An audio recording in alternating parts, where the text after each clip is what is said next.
Here's what's making news tonight. Nationals demanding an inquiry into the sloppy financial management of some major health providers.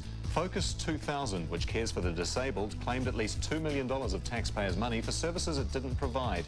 It's repaid the money and is blaming computer problems. Auckland cancer patients could have to wait up to 11 weeks for chemotherapy treatment. Patients in other areas may also face delays because of big increases in demand and not enough specialist doctors. And the board of TBNZ is facing contempt of Parliament charges over its disciplinary action against former CEO Ian Fraser. The board accused Mr Fraser of serious misconduct after he criticised it at a select committee hearing last year. Now it faces a grilling from Parliament's Powerful Privileges Committee. Road changes aimed at saving pedestrians' lives could be claiming them instead. People are mistaking the raised platforms in busy urban areas for zebra crossings, with up to 50 people a year being killed or injured. A pedestrian crossing or just a traffic calming measure. Sometimes the drivers decide to stop and sometimes they don't. The platforms are becoming increasingly popular as local authorities strive to slow traffic down to reduce pedestrian deaths. But they may be doing the opposite. It's this sort of traffic calming measure that's causing so much confusion for both pedestrians and drivers. It looks like a pedestrian crossing, but it's actually not. Do you think that's a pedestrian crossing? Yeah. It just doesn't look like your normal pedestrian crossing. Sometimes the traffic doesn't stop. Do you think that this is a pedestrian crossing? No, not officially. I would stop for someone walking across. People are unconsciously playing Russian roulette every time they use them. Anytime people are being injured and in fact killed, it's a big concern.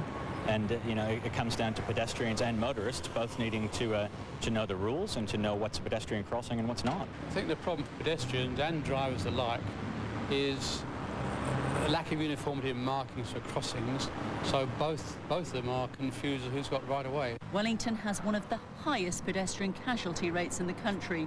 Unfortunately, some of them have been hit on these platforms. So we're going to have a public education campaign. The rules are simple. Cars should slow but are not obliged to stop for pedestrians as they must at a zebra crossing. Those on foot can use them too, but they shouldn't assume drivers will give way. Jennifer Curtis, One News. A pest that costs North Island farmers millions in lost production every year has now been found in the South Island. Clover root weevil causes significant degradation to paddocks and has been discovered for the first time by scientists near Christchurch Airport. While the weevil can't be eradicated, more applications of nitrogen can mitigate its effects. Now, updating this week's story about a kiwi egg at Washington Zoo. After 64 days, it's finally hatched. The new chick's only the second kiwi born at the zoo. It emerged a few days early, so it's in an incubator. The risk of infection means no visitors are allowed. They've performed for Madonna, Elton John, Robbie Williams and other big-name celebrities. Now they're here for the Splore Music Festival this weekend near Thames. But that's only part of the Kiwi connection. Hola, friends, hermanos cubanos, let's go today. The Cuban Brothers are an international dance and comedy sensation, despite being neither Cuban nor brothers.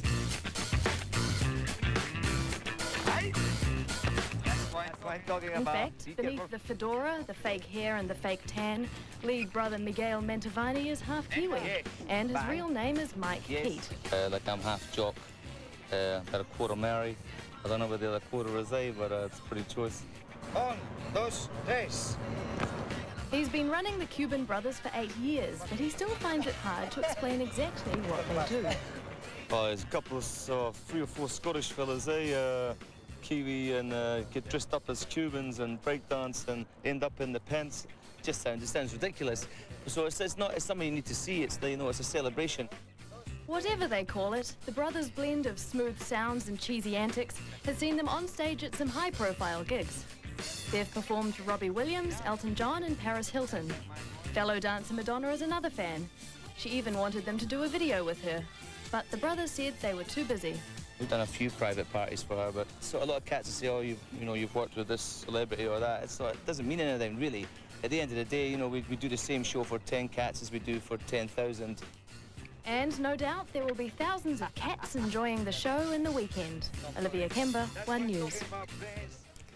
Tennis queen Maria Sharapova has upstaged the supermodels at the world's most popular photo shoot.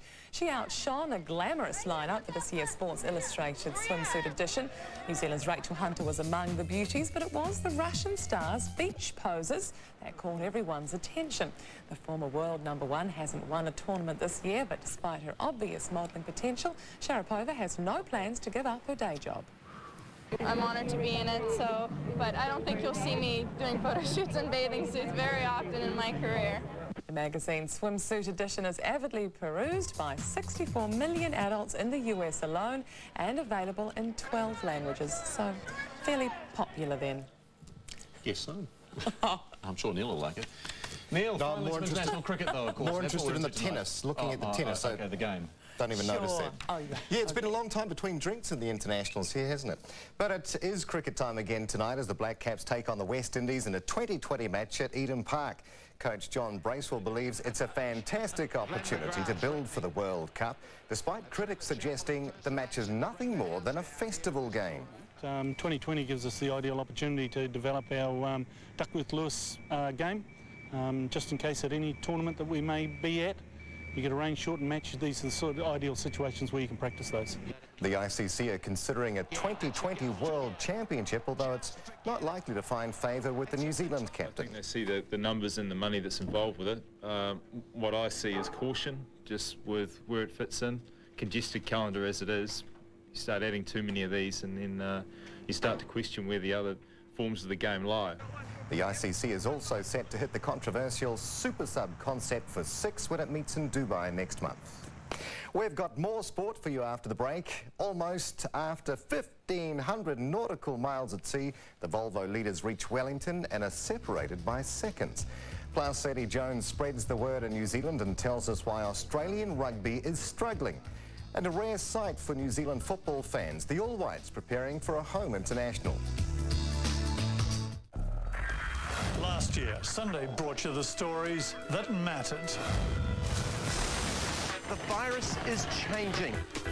Just stupidity. And brought you the people behind those stories. You'll hear from us. You haven't got a chance to say goodbye to my daughter. I don't want to talk to you. This year, you can expect the same. You mean to uphold the law? Tiger country. No comment to make. Planted the bomb. Join me and the Sunday team, returning 7:30 Sunday on 1.